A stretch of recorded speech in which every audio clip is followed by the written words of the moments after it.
Thor Thompson.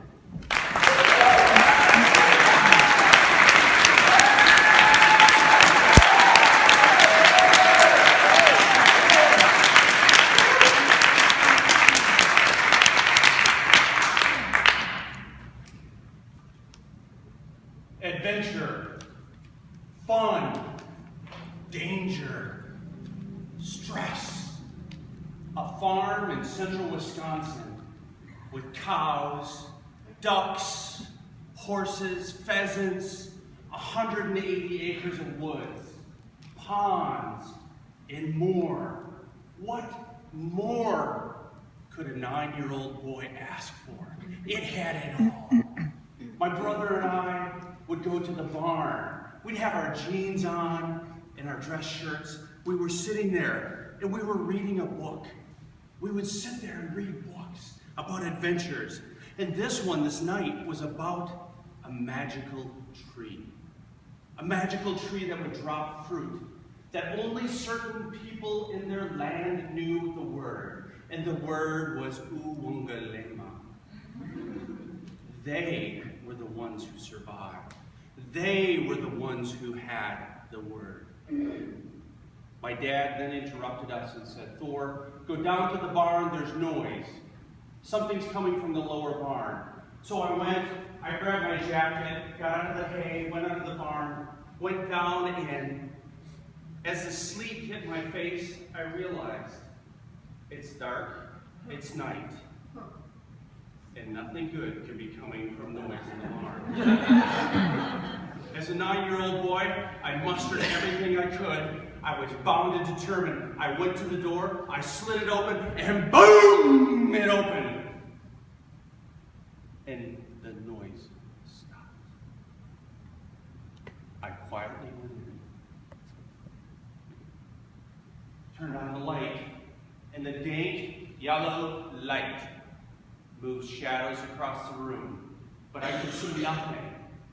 I moved to the door that opened on the floor and went down to the ducks and the chickens and the pheasants where they were making noise. And I went down and I reached down, and it was a big door, and I lifted it, got under it, nothing. I pushed it up, and boom, it shook again, and nothing. As I started down the stairs, the waft of ammonia came up and burned my nose and my eyes. As I took another step, the sweet smell of straw and fresh chick air came across me. I moved down. As I came to the last step, I could see it was covered with manure and icy nastiness, and I was going to fall. So I reached out to put my hand against the wall with the rough-hewn field stones covered with whitewash.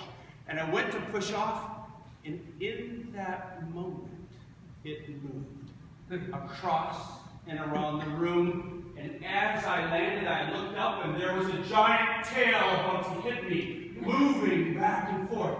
I went for the stairs, and the boulders linked, and out came a massive head.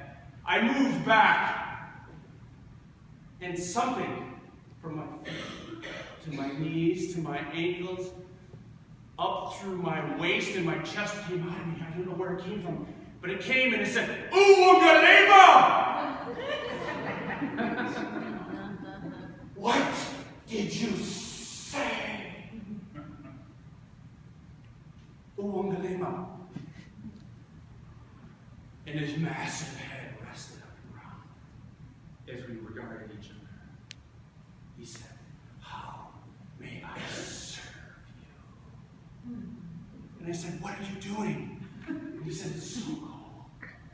And I immediately went and got some space heaters, and I put them out, and put them down, and collected the ducks and the pheasants and the birds. And in one fell swoop, he ate them all. We went on to become very good friends. I didn't tell my family about this, but in the spring and summer, I would slide down the hill and ride his back, and we would go up and down the river. I holding on to his translucent scales underneath with a little ledge. We would go through the woods hunting in the fall. It was great adventure. I never again used that word until I was in the military. That is a story for another time. I want you to know, I want everyone here to know Uwongalema. When you are walking past that giant blackened spillway, when you are frightened in the woods, when your child is crying, teach them Uwongalema. So on the count of 3, say Uwongalema with me. 1, 2, 3. Uwongalema!